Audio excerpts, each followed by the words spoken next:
Hello, once again, I'm at Osprey Lodge in Tavares, Florida, and I have an Army veteran today. His name is Paul Smith, and Paul, welcome to the show. Well, thank you. Glad to be here. Tell me a little bit about yourself. Where are you from originally? Originally, I was born and raised in Derry, New Hampshire. New Hampshire? New Hampshire. I have a Maine accent, so I don't use R's, you know. And went to Pinkerton Academy High School, private high school in Derry. Alan Shepard went there.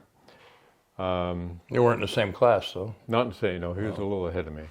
And graduated, I was a math major in high school, and immediately went to the University of New Hampshire. Oh, okay. Okay, which is near Pease Air Force Base.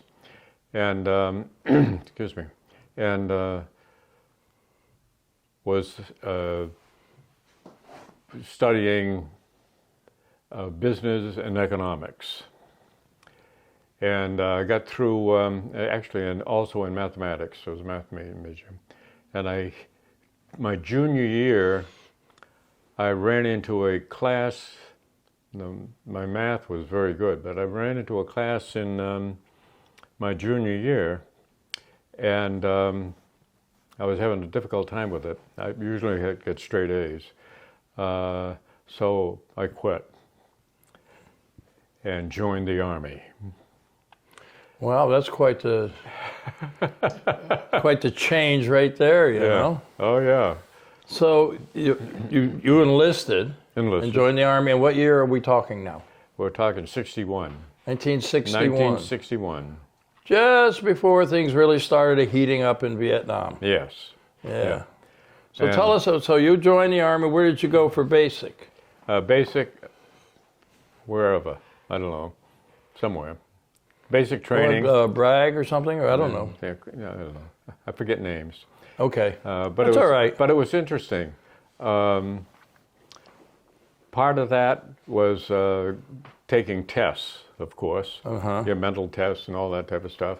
And so I was taking, because I was a mathematician, so I was past, the whole crowd was past, we have to click out, answer this, answer this, answer this. So I did all that.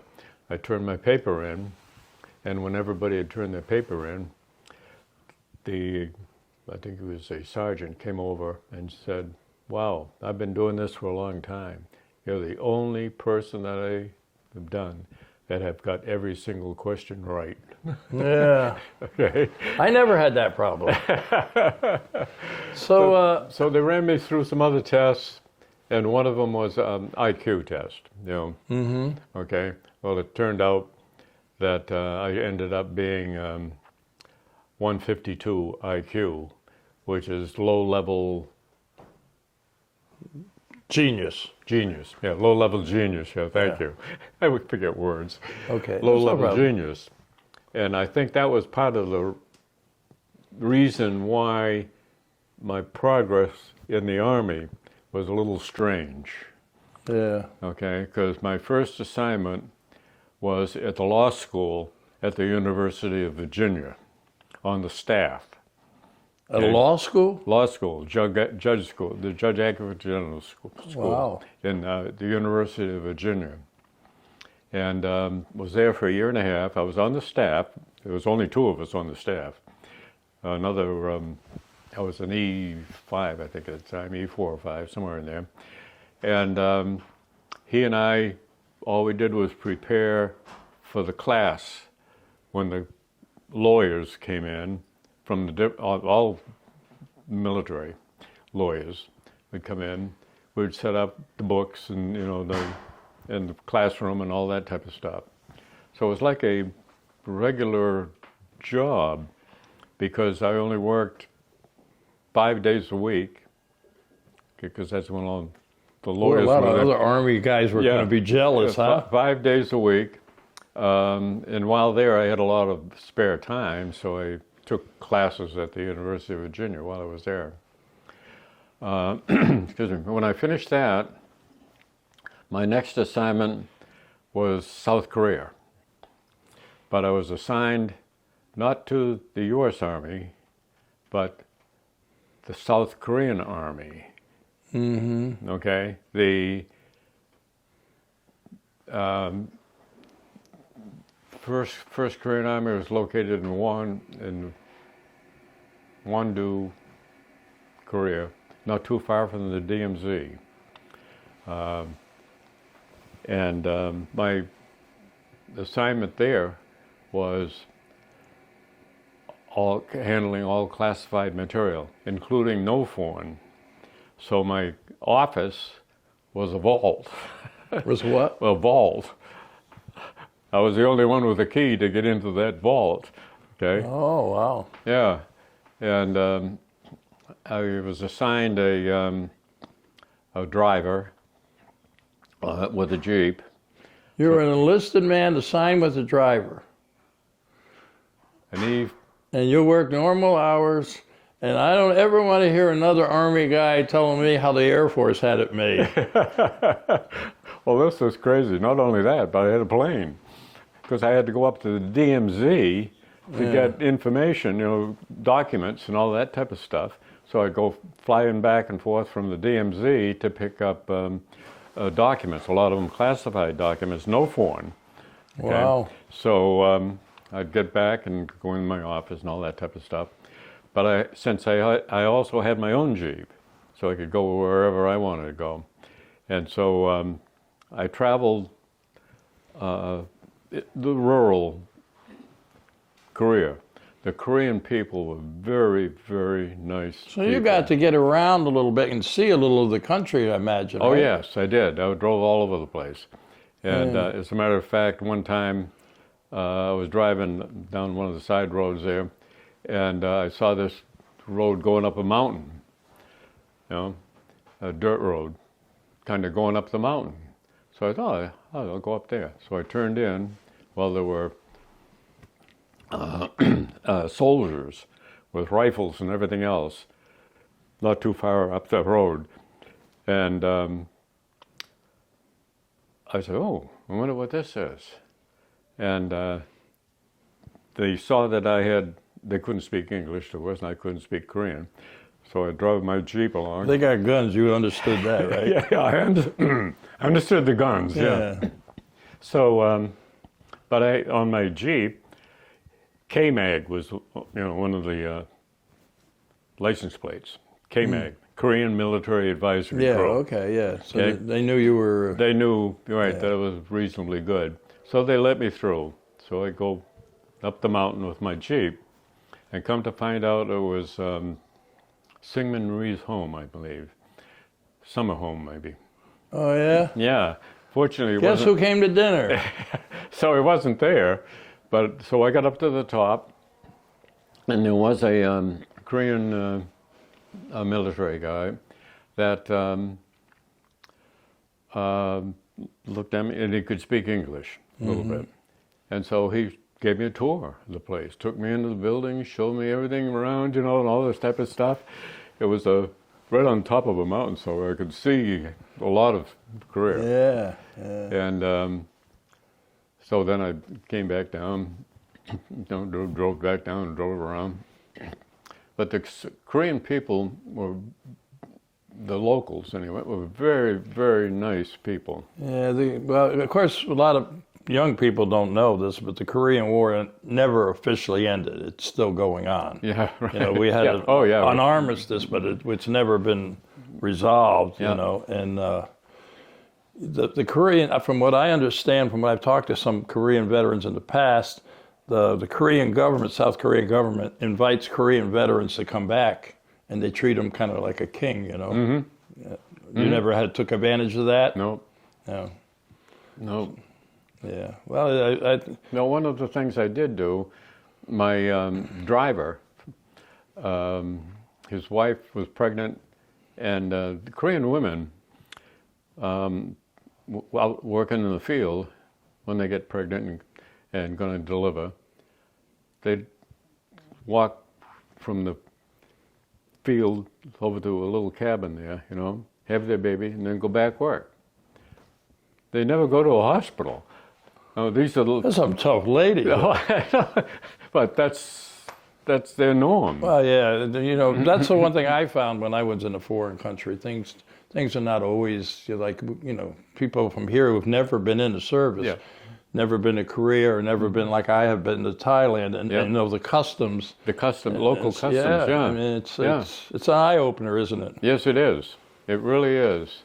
Well, my driver's wife was pregnant, and I said, well, when she's ready to give, take her to the hospital. He said, what do you mean, take her to the hospital? Yeah, take her to the hospital. I'll pay for it, okay? And leave her in there for overnight, and then go all that type of stuff. So we did.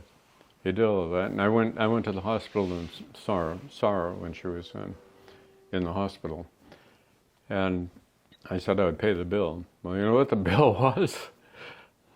I can't imagine. Oh, overnight in the hospital, $26. Times have changed, Paul. Times have changed. But he was so thankful, and the wife was too. Both of them were very, very thankful that I would do something like that. I was there for 1 year, the whole year of '63. I went over there in January and came back in December '63. And so I immediately went back to school, back to the University of New Hampshire, and finished out my last 2 years. Oh, so you got your degree? Got my Bachelor of Science degree in business and economics. Okay. Okay. And as soon as I graduated, I got a job at Portsmouth Naval Shipyard. Oh, yeah. Okay. I know of it because I was at Portsmouth Air Force Base. Yeah, Pease Air Force Base. I got my Master's of Science degree at Pease Air Force Base. Anyway, I worked for, my assignment was, I forgot the name of the organization, but it was the organization that dealt directly with the admiral that was running the base. Oh yeah, I think I know of what I know what you're saying, but I don't know I think what they call it. Yeah, I don't know what they call it. I forget names of things, obviously. And so I was on the staff that supported. Now you're in the Army, right? In the Army. In the Army, you're in naval. Now I'm out of the Army. Oh, you're out of the Army now. Yeah, right. Oh, okay. I was only in there 3 years, 61, 62, and 63. Okay, let me ask you, do you ever keep in contact with the Korean guy who and his wife who had the baby? No, I had no way of contacting him. Okay. I had no idea who he was. Well, sometimes people, they keep track or yeah, whatever. no, I never did. I worked for the Portsmouth Naval Shipyard for almost 30 years. Wow.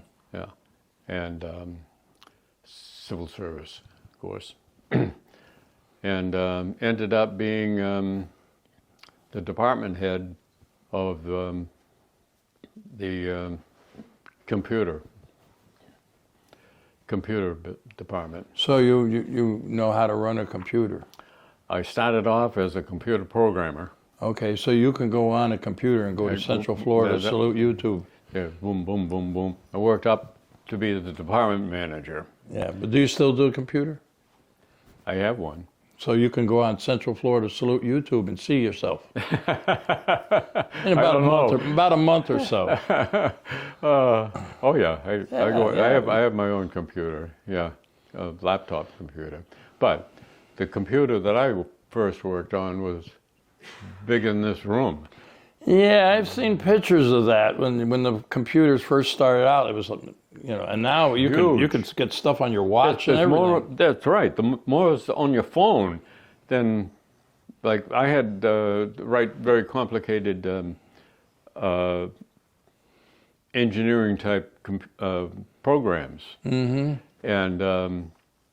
the memory in this computer, sometimes depending on how complicated it, I'd have to write part of the program and then store the data over here and order another part of my program and bring that data in, because one doing the complicated parts of a computer program, the computer couldn't handle it because of the size of the memory in the computer. So I had to, I have to do it in two pieces, Oh. It's amazing what they can do nowadays. Oh, it is absolutely amazing, computers are. But that was my lifestyle. That was my life, business life. It was the computers. And also managing people. I had 72 people working for me.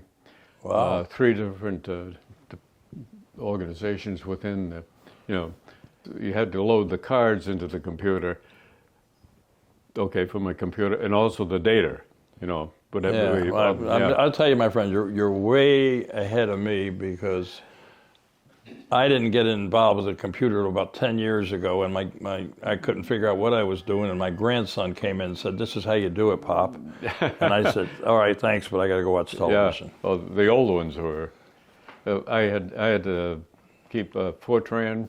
That's the name of a computer thing, and also a computer programming thing, language, and also a business type of. Well, you've had an exciting life, my friend. So you did 3 years in the Army, you said, right? Mm-hmm. And your office was a vault. Yep. When I went to South Korea. Yep. Yeah. It was just a regular office building when I was at the University of Virginia. So did you have to go like this and open the door to get in? I had my own secret code to get in. Yeah. Wow. In my office.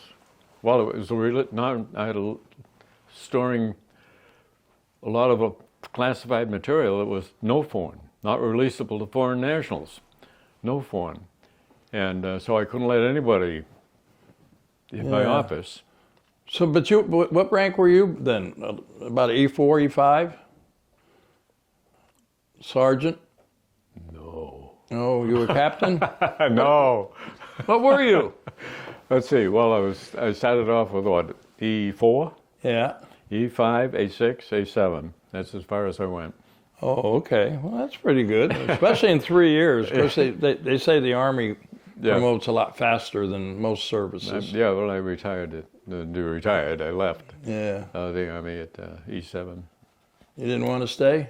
And it was kind of interesting when I left, because I had to take a boat out of South Korea. We went to Hawaii, and spent a few days there, but on my own time. I don't want to do anything, because the boat stopped there, and then I had to go take another boat over to California, and Los Angeles, California, I think it was. No, I think it was San Francisco. Yeah, I think probably San Francisco. Yeah, and my sister happened to be in Las Vegas, so I had to go from San Francisco to Las Vegas, and then back to New Hampshire. Wow, that's an interesting life, my friend. Oh yeah, I've had it was unusual, definitely unusual. Yeah. So you were not married when you were in the service, or no? No. You ever been married? Yes. Oh, okay. And still are. Still are, huh? Well, that's good. That's good. I have one son. He lives in Kennebunk, Maine, so I go up there every July. Yeah, because my birthday. So you met your wife after you got out of the service, I gather. Correct. Yeah. Yep. Oh yeah. Yeah. What else about my life? You're talking about my life, huh? Now I wanted to know more about your military career. My military life? Yeah, I mean, this shows more about the military, and evidently you've had a very successful career with the military, the 3 years you were in. Yes. Got to see South Korea. Yeah. And meet the people and, travel somewhat. Yeah.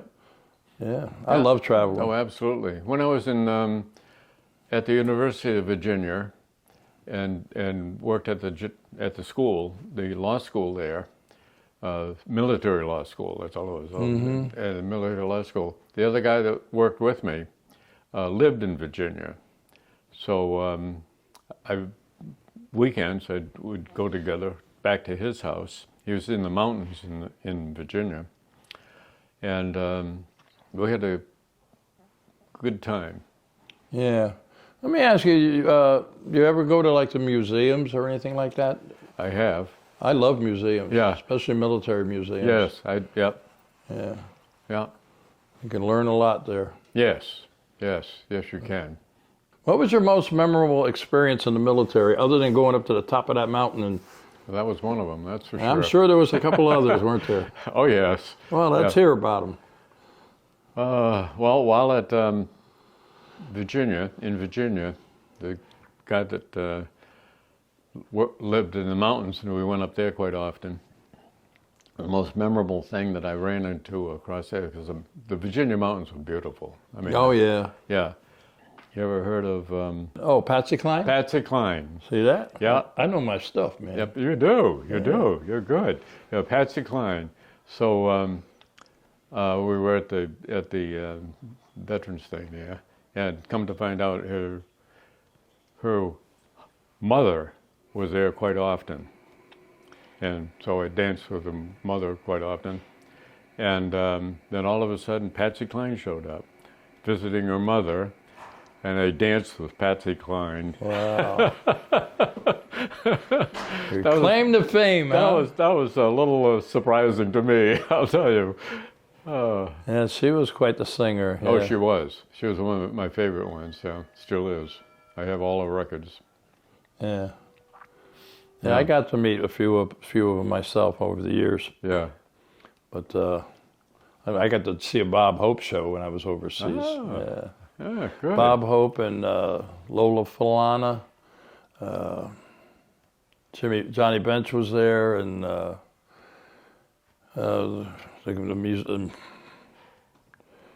band, the band guy. Mm-hmm. But anyway, yeah, Gold Diggers were there too. Remember the Gold Oh, yeah. Diggers used to be on Dean Martin? They were there. Yeah. Oh, yeah. Yeah, and Wow.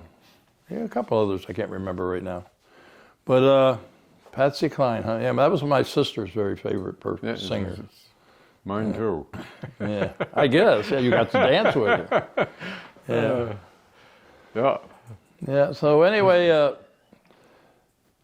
ever think about going back to South Korea to visit, or just see what it was like, or Not now. not now? But I mean, at one time. Back then? Working for the Navy,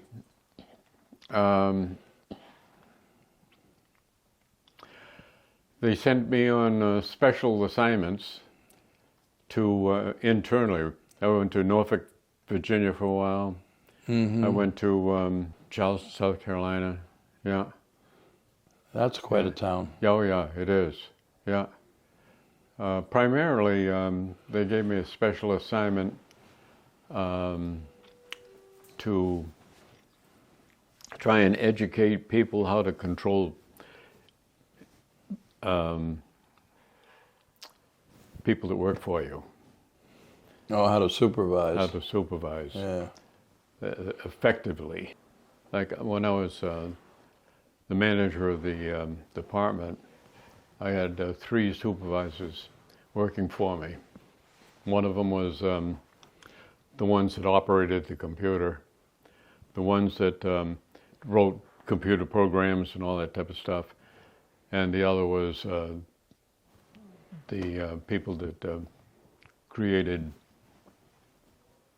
the equipment. I learned how to help people manage their operation. Yeah, yeah. Try to control people. That's a good one. Well, yeah. Yeah. Well, computer programming is a complicated field, yeah. And I had some very good ones and some medium ones, of course. And using the computer work, the department operated 24 hours a day, for 7 days a week. It never stopped. Yeah. So there were 3 you know, daytime, nighttime departments Yeah. and supervisors on each department. So Well, you had an interesting career, my friend, especially dancing with Patsy Cline. But so you retired and you went back up. You were up in up north, right? Yes. Then what brought you here? When did you come down here? well, I worked, like I say, for close to 30 years. Because I lived up there, my family lived up there, and my sons live up there. I mean, I still go back there now and then. But the day after I retired, I moved south because I'd play golf. I'd rather play golf than shovel snow, you know? I hear you. Yeah. So I moved to Virginia Beach. Oh yeah. Okay. Okay. And because I worked down at Norfolk Naval Shipyard there. Yeah. Well, that makes sense, right? So I moved back there because I like that area. And I met my second wife. First one had died. I met my second wife on the golf course in Virginia Beach. She was playing golf. Yes. Can she beat you? No. No. That was her. Come on. No, her sister was a golfer. Uh-huh. Okay, which was pretty good. And I was golfing with a friend of mine that came from California that was working with me. You know, we played golf, and we played 18 holes, and we decided, oh, let's go play another 9 holes. You know, so we went back to the first tee, and there were 2 women there, and then the starter introduced us to those 2 women, and You wound up marrying they one. put them together. So the 4 of us went, you know, and they ended up marrying her. Yeah. I mean, I couldn't think of any other place I'd find a woman that I would appreciate as a wife if it weren't on the golf course, you know, so. But you could beat her in golf. Huh? So we did play golf a Okay. few times together, yeah. And then my sister lived in Daytona Beach here. And so I used to commute quite often. And she was my older sister, and she had a lot of physical problems. And so I would drive down from Virginia Beach down to Daytona Beach quite often. And I really, just before she died, we decided to move down here. Yeah. And we moved to a 55 and over community right here in Tavares. And Okay. that was in 2017. Yeah, yeah. Well, would you recommend the Army? Do you have any you know, like your son or your dad or your uncles, or any of them serve in the military? What? Because I'm, you know, to join the Army when you're in college, just say I'm going to go join the Army. Was there somebody in your life that? I did have. I had a cousin that was in the Army. But out of the 3, you know, I chose the Army because it was close to me. Actually, the Air Force was close to me, you know, with Pease Air Force Base. But I'm not exactly sure why I chose the Army, but I did. But I enjoyed it. It was very, very good. Well, I think we're pretty much going to wrap this up, Paul. Okay. You know, unless you have something you want to add. Oh, I bet it everything I can think of. So I know you're big into computers. So while you're here, you go around to all these different people in here that have computers, and you hook them up with Central Florida Salute on YouTube. That's our show. Say it again? Central Florida Salute Salute. on YouTube. Central Florida Shoot on YouTube. Yeah, Okay. yeah. I need all the viewers I can get. Okay. So we're going to say goodbye. And Okay. You saw how we do this. We're Yep. going to look at that camera right there. Yep. To all our veterans out there, active military and their families, we salute you for all you do. Till next time.